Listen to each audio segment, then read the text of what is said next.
Can I tell you something? This one is a little different from our usual episodes. I sat down with my dear friend and longtime writing partner, Alexandra DeSiato, for a conversation about our new book, Yoga Off the Mat, out July 14th. It's the fourth book Alexandra and I have written together, and it's the one I most want to put in your hands right now. Here's what the book is. Yoga Off the Mat takes what yoga does to your attention on the mat, your breath and the practice of coming back when your mind wanders, and lets that carry into the rest of your life, into your work, into your relationships, into the inside of your own head on a hard afternoon. You don't have to teach to use this book. You don't even have to practice yoga on the mat. And if you do teach, you'll find the philosophy showing up in your classes on its own, without you ever needing to force it as a theme. In this conversation, Alexandra and I get into death, her favorite subject, and she means that, what yoga philosophy says about the fear of letting go, why presence is the whole practice, and how two people managed to write one book in a single voice. And here's why I'm telling you now. On July 16th, Alexandra and I are hosting a live book talk inside The Zone, our free community for yoga teachers at Comfort Zone Yoga. We'll read from the book, we'll tell a few stories from behind the scenes, and we'll take your questions in real time. Consider this episode your invitation. The RSVP link is in the show notes, and you can pre-order Yoga Off the Mat there, too. Let's get into it. Hi, everyone. I'm Alexandra DeSiato, and I have, with this new book that Sage and I are publishing together, I have co-written 5 books, 4 of them with Sage. I've done a lot of things in the world of yoga, including teaching private classes, teaching at studios, teaching at yoga retreat centers, organizing yoga teacher training programs, both for the general population of students and also for prenatal and postpartum interested students. So I've had a wealth of experience in yoga. I'm hitting the point in my yoga career where the thing that I'm most interested in right now is yoga philosophy and how it can allow us to do 2 things. One is to exist more joyfully and happily now, and the other one is to move with more joy and happiness toward the end of our lives. Yes, and I think that's what your reading will be when we get to next week's episode, which is going to be a book reading podcast episode. Yeah. I love it. As you told me before we started recording, I always love talking about death. Why don't we use that as a hook here? What do you mean when you say that? Well, I think we live in a really death phobic culture where we don't talk about death, and if we do talk about death, we tend to use a lot of euphemisms. There's a lot of death denial in our culture, a lot of focus on looking younger and not aging physically. And the truth of the matter is we all die. Everyone we know dies. That is the inevitable end to our lives. And I think sometimes some of our larger cultural problems, I mean, I think this conversation can span, but I think some of our larger cultural problems are in place because people are so afraid to die or so in denial of death that they need to leave some sort of legacy, or I don't know, or obsessed with that sense of legacy to the detriment of others. So, and what does yoga philosophy have to say about this? yeah, I love that so much. Always yoga philosophy is reminding us that death is inevitable and it's a part of the whole. It's not something separate. It's a part of this experience. It's not something to fear any more than you feared the time before you were born. So yoga philosophy talks a lot about acceptance around death. I remember this so specifically. Years ago, you floated this idea to me. You had read it somewhere. And I thought, that's so true. And every time that I find myself hitting that existential spiral, it usually happens around 2 a.m. Like, what are you afraid of? You don't sit around at 2 a.m. worrying about where you were before you came into this being. So why then would you be so afraid of where you're going next? Yep. There's this really great Mark Maron skit. He's a comedian and he's got kind of a wry sense of humor. But he talked about a recent experience of fainting. And he said, I don't know if you've ever fainted, but when you faint, like it's nothing. Like you may never have come back from it and you wouldn't have known.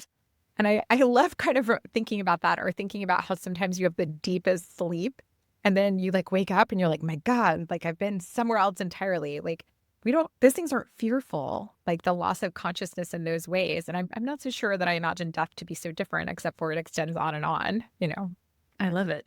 Well, this book was your idea, as were, to your credit, Teaching Yoga Beyond the Poses and Teaching Yoga Beyond the Poses Volume 2, which was its spin-off that came out last year. What gave you the idea that you wanted to write a book about yoga philosophy? Well, first of all, that's such a kind thing to say, but I also think it's so important to acknowledge that I have lots of good ideas, and you are and always have been the person who grounds those ideas and brings them into fruition. So, yay for my ideas, and also let's both acknowledge that they would remain ideas if it weren't for our conversations and your action. Well, So, thank you. And that's pointing toward doshas, which is something that we can talk about, your dosha and my dosha. completely. Yeah, I think I just get more and more into my dosha, becoming more and more myself as I age, but I digress. I said this in my introduction, but um, I think that my trajectory and um, path through yoga is probably not so different than many other people's paths. I'm a midlife woman. I'm turning 47 next month. And one of the things, that initially attracted me to yoga was, of course, like the physicality of it. The challenge of, could I do a headstand, and could I hold this balance pose, and could I, hop from crow into chaturanga. And there were, some really interesting physicality aspects of yoga that were super appealing to me when I was in my late 20s and early 30s. And that was so powerful and important during a time where being embodied felt like spirituality was maybe the most spiritual thing I could do. But I've changed. My life has changed, and I do still love being in my body and moving in a variety of ways. But I find that I'm just much more interested in the spiritual aspect of yoga and how the lessons of yoga can provide a beautiful blueprint for how I want to live my life. Not that I always live my life according to the lessons of yoga, but it's a bit more aspirational than it always happening. What about you, Sage? Would you say that resonates in any way for you? Yes, it's funny that the more time I spend practicing yoga, the more connections I see among the variety of paths up the mountain of yoga, like the variety of paths that we can take to work toward this pinnacle of enlightenment. And it's really fun to see them through the different lenses of the different approaches to yoga and the different ways that these approaches resonate with me across the decades. And I after letting go of the studio, have like such a renewed sense of studenthood that I've talked about on this podcast before. Because when you own a yoga studio, you can't really go to yoga classes like you would otherwise. At your studio, it always looks like you're evaluating people. Or if you go to somebody else's studio locally, that seems like what, corporate espionage, or it's strange. And so for a long time, my practice was very self-led, or I'd come take your class because I knew that it wouldn't freak you out, which was great. And thank you for being my teacher for all these years. But now I feel like the direction that my practice has gone is so, I guess it's tantric. It's gone in this, like there are these two very competing threads. And this is something that we certainly talk about in the book, like the masculine energy and the feminine energy. I spend several hours a week on the Pilates reformer and Pilates equipment, and that is very masculine and precise and controlled. And there's a right way to do it, and you're going to do it that way. And this is exactly how to breathe. And then I'm in like a somatic yoga training, and like do all my Kundalini weird stuff. And I love that too. And it's so opposite, but it's not. They're really getting at the same thing, just up to completely separate sides of the mountain. I love that. I love that you're doing both. And I think, what a beautiful way to speak too about how yoga just becomes what we need it to become. And I think that's really just such a powerful thing about yoga. I was thinking about this today. Yoga can't be anything, but it can be a lot of everything. I think there's an important distinction there. And what you just said is that distinction, right? Like yoga can be this physical practice. Yoga can be this, esoteric spiritual practice. It can be like weird Kundalini stuff. It can be so much more than that. And these are all different ways up the mountain. So exactly. We just recorded the audiobook for the course, which like helped me like look at the at the table of contents, I spoke with Jay Brown on his wonderful show Yoga Talks a couple weeks ago, and I was like, okay, let me look at the table of contents. And I was glad I had, because he asked me, how is this book structured? I knew exactly, because it was in front of me. But I like what we did. We start with the Yoga Sutras, but it's not exclusively about the Yoga Sutras. I remember at some point we were workshopping titles, and the publisher, for folks who aren't familiar with the way things work in traditional publishing, the publisher chooses the title of the book. We are allowed as the authors to have opinions, but ultimately it comes down to marketing, and it's the marketing department that chooses. And remember, at some point, the subtitle was using the Yoga Sutras in everyday life. And I was like, y'all, that's just a tiny bit of what this book is doing. We definitely go through that lens, but then we expand in a variety of directions. In the later parts of the book, we're talking about the way that yoga offers us various models of being. And that's where I said, like, we talk about the doshas, in Ayurveda just a little bit. We talk about the gunas, we talk about the koshas, all of these. And I think it's interesting. We point this out in the introduction to that unit in the book. All of these are odd numbers. Like there's 3 or 5 or 7 chakras. And then we, after that, follow that with a unit on keeping the integration alive. So all of those models are giving us a sense of an integration. And then we look at ways of keeping that alive. And that is more of a dualist approach. Like, yeah, you got the Shiva and Shakti. Oh, I love that. I love thinking about that, looking at it from that perspective. Yeah, I think it's so important to talk about too. Like, a moment ago, you mentioned that, of course, the book pulls from the Yoga Sutras, which is often what yoga teachers and students are really familiar with. And I think that's in part because the Yoga Sutras has a lot of really valuable lessons. I also think that's in part because the Yoga Sutras is deeply accessible. And so it tends to be the text that we prioritize in our Western yoga culture. But certainly it's not the only yogic text. And it's certainly not it has one perspective of yoga that's often, quite a bit different than the tantric texts, which we pull from as well. So I think that's so important to talk about. Neither of us, I think we acknowledge this in multiple places in the book. We're both scholars in some ways. So we're both, have strong backgrounds in scholarship, but we're not yoga expert scholars. And so it's really our readings of these texts and how they can apply to daily life.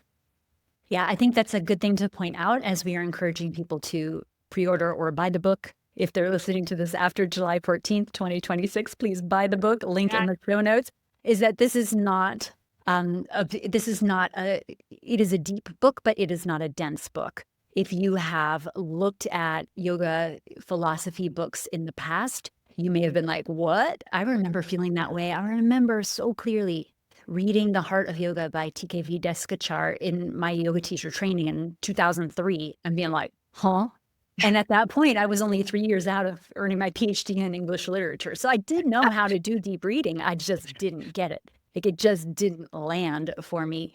And then I went and practiced for a decade. And I came back to the book and I picked it up. I was like, oh, yeah, of course. This is so clear. This is so easy. So things can be very opaque in one era of your life and then become very clear in a later one. And we are trying to do some of that cleaning, that clearing for you and make this a deeply practical book, a very actionable book.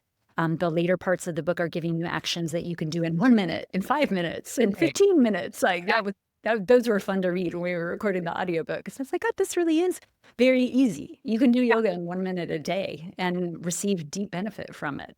100%. And it's really just about turning your brain into that mindfulness direction, reminding yourself of, what the whole point and purpose. When we talk about spirituality or yoga spirituality, what does that even mean? It's 90% about being present, because when you get present, you connect to your breath and you let go of anxiety and you notice the joy that's happening, and everything magic happens from that first starting moment of getting present. And so many of our suggestions really are about that and just opportunities and ways to get a little more present and then reflect on these ideas. And yeah, I think accessible is such an important word here. And also one of the things that when I was re-looking at our text this week, I was thinking, oh yeah, our chapters are really short. And I love that. This is a book where you could pop in, read a chapter, let it marinate, maybe use it if you're a yoga teacher, maybe use it for a lesson in your class. If you're a yoga practitioner, maybe let it be what you meditate on for the week or come back to. But it's really accessible, really approachable, heady in moments, but not so heady that you'll lose your path. So Good. Yes, I agree. I remember hearing Judith Lassiter say in a workshop, if all you do is read the first word of the Yoga Sutras, then you kind of got the gist of it. Atta and now. right. And like you say, that's always like it's all about presence. And if we can get to the presence, then everything else becomes easier. Yeah, absolutely. That's the magic. But like it seems like a really small thing, but especially in our modern lives where distraction is everywhere, it's really, really challenging to get present, to stay present. It takes discipline and it takes brain power and it takes, so many oftentimes setting aside some special time and boundaries to get those present moments. But they don't need to be more than a minute or 5 minutes at a Right. time. So pick up the book and we'll give you some concrete, actionable ideas about ways you can be more present in your life day to day.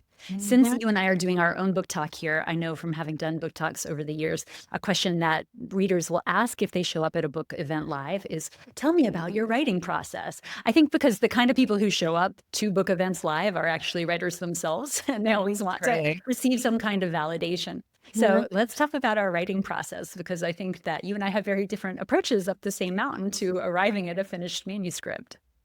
We do and we don't. I think one of the ways we've always co-written, this is our fourth book co-written together. And what has always been so valuable about co-writing with you is that there's a scaffolding that gets built. It comes from our proposal, and you usually throw it together in a beautiful document where we have an outline. And then we both just jump in and start to fill in that outline. And I have always loved co-writing with you this way. I remember when I first started co-writing with you and we wrote Lifelong Yoga together, this was like 10 years ago now, I think, I had a little anxiety in co-writing, right? Like I was like, well, can I change something she wrote? Can I add to it? Should I make a note if I changed it? It's like, no, you just jump in and you do it. Like if you like what Sage wrote, you leave it. If you think there's another sentence to add, you add it. If you think it's great, you move on, and you don't bring any of sort of the attachment or worries. You just kind of keep editing and playing and adding on and writing. And 99% of the time I read something you wrote and I'm like, yep, lovely, move on. 1% of the time I think, oh, I want to add this, move on, And I think that's probably how we write together, that we both jump in, and then I'll get stuck and I'll be like, oh, I don't know what to say here. And then what happens when I get stuck, Sage? I come in and pick up the baton, and that's where this has been such a fruitful partnership, and why these books are so dang good is that it's not just one person wrestling with her own roadblocks. It's this passing of the baton, because as you say, that outline process is the way that I've always written my books. The way I've always written anything long form is to start with an outline and then just fill in deeper and deeper layers of the outline so that I can jump somewhere else. When I was writing my dissertation, and I had a hard deadline for my dissertation because I was due to deliver a baby. And so I was like, all right, this book has got to get done. I picked up a book on get your dissertation done this semester. And it had this great piece of advice that now seems totally outdated because nobody drives a stick shift manual car anymore, but it was to park on the downhill slope. Like you want to park so that you could jumpstart the car if you needed to by popping it into gear. And apparently this is something that Hemingway would do as well, like stop mid-sentence at the beginning of a new paragraph. So you always want to end excited to come back to it and pick it up. And that is something I think where our partnership has been this continuous downhill, in a good sense, downhill roll. Like, oh, it doesn't take so much energy to pick up when somebody else has teed it up for you. Even if that teeing up felt to you like frustration, I've got nothing left to say here. I come in and I've got a different set of eyes and a different set of life experiences, and fresh take on things is usually all we need to keep the car rolling downhill. Yes, absolutely. And I think we both had the experience of emailing or texting each other and being like, oh my gosh, I saw you finally tackled that chapter. I've been avoiding it. And then, you'll say like, oh, I know, I finally had this idea. And I'll be like, I know, it was so brilliant. Like we both have kind of watched that process go down, and that's been so great. And I know we've talked about this before, probably on this podcast, but one of my favorite things about co-writing with you is that, and it is again the case with this book, I go back and I read it and I no longer remember who wrote what. It's like, I don't know. Like maybe, ooh, did I write that? That's brilliant. Probably it was Sage, but who knows? Like I can't tell anymore. Yeah. I can hear it, but I can't always hear where we are in it. And I think that's such a service to the reader because our voice becomes one voice with, to your point, two different sets of experience and two different understandings of yoga philosophy, but coming together as one to create a coherent narrative, to create a coherent lesson on yoga. Yes, a wonderful example. Is that dualism or non-dualism, Alexandra? Oh, is that dualism or non-dualism? Wait, what do you mean? Like in the context of that? Yeah. Are we as one, or like is Oh, I see what you're saying. Well, I mean, yeah, I see what you're saying. I think I think we've become one at that point, right? We've come to one. That's yeah. uh, Another question that often is asked at a book event is, what do you want readers to take away from this book? And when you're writing self-help like we do, that's a pretty easy one to answer. If you're writing a novel, I guess that would be a lot harder to answer. But what do you want readers to take away after reading this book? okay. Well, I'll answer, but I want to hear your thoughts on this too. I think my answer to that is probably informed. I know podcasts live on for forever, and so I don't want to talk too much about the current world. But it's 2026. This is the world we're living in, and I think a lot of my thoughts for this book are informed by our current world and by the recognition that the world is in a lot of crisis right now. There's a lot going on, and it's tough to find a balm for the soul. And sometimes we find it in unexpected places. Sometimes we find it in scrolling on Instagram or TikTok or whatever. But the intentionality for me with this book, and really probably with our two previous books in a lot of ways too, is to bring a salve to people who might be experiencing suffering just by existing right now. Mm-hmm. I taught at the Berkshire Yoga Festival 2 or 3 weekends ago, and I had the chance, now that I was like such a big time yoga student again, to go and take a lot of yoga classes. And it was such a crazy through line that all the teachers were talking about suffering. So I think everybody is on the same page with you that the suffering is on some level inevitable, despite the sutra saying the suffering that is to come is to be avoided, can be avoided. But as we acknowledged at the top of this episode, like death is coming for us all. And so we need to have tools to handle the inevitability and to cope with the stressors and the suffering that we see in our day-to-day reality. So I want people to pick this up, yes, and get some comfort, Yeah. comfort from it, even if it's developing their comfort with discomfort and Yeah. being with the messy reality of things as they are. Yeah. No, I think that's great. I'm glad that we're aligned in that. I've been thinking about, I think I always joke with you that my life philosophy is I'm like a nihilist leaning into the absurdist, right? But that's actually not totally right. I think I'm more of a tragic optimist. I've arrived at this point where I recognize that I'm not so sure everything's going to turn out okay, but I'm also like really happy to be here and glad to participate. Like, and I think that's a really beautiful place to arrive. Um, because we know everything's not going to turn out okay, right? We know what awaits us at the end of life, but it's so beautiful to participate, to Mhm. exist, to be with others, to create joy. So I think there's and that viewpoint accepts that there's suffering, right? There's no denial of suffering, but it doesn't stop there. The conversation doesn't stop there. Well, that's a perfect mic drop moment then to end this conversation and tee up next week's episode, which will be a book reading. You're going to read a chapter, I'll read a chapter. Can you tell the people what they'll hear from you next week? Well, as I already said, I love talking about death. So, it's my favorite. Yeah, so we're gonna read from Yoga Off the Mat. I'm gonna read from Yoga Off the Mat. And the chapter that I want to share and talk about is chapter 17, Fear of the Unknown, which is largely talking about abhinivesha from the Yoga Sutras, one of the kleshas. So yeah, one of my favorite things to chat about. I'm looking forward to it. Great. Come back next week to enjoy. If this conversation stirred something in you, here's where to take those feelings. Yoga Off the Mat releases July 14th. You can pre-order it now, and if you're listening after the 14th, you can pick up a copy wherever you get your books. The link is in the show notes. Then come find us live on July 16th. Alexandra and I are hosting a book talk inside the Zone, my free community at Comfort Zone Yoga. We'll read from the book, we'll share the stories behind it, and we'll answer your questions in the moment. It's free, and it's the closest thing to sitting in the room with us. The RSVP link is in the show notes. And don't wander off, because next week picks up right where this leads off. Alexandra reads from chapter 17, Fear of the Unknown, on abhinivesha, our fear of letting go, and I'll read a chapter of my own on joy. 2 readings, 1 book, and the conversation continues. One more thing for the yoga teachers listening, both volumes of our books, Teaching Yoga Beyond the Poses, are your toolkit for weaving this kind of philosophy into class without it feeling bolted on. Those links are in the show notes too. Thanks for listening to Yoga Teacher Confidential. I'm Sage Rountree. I'll see you on the mat and off it.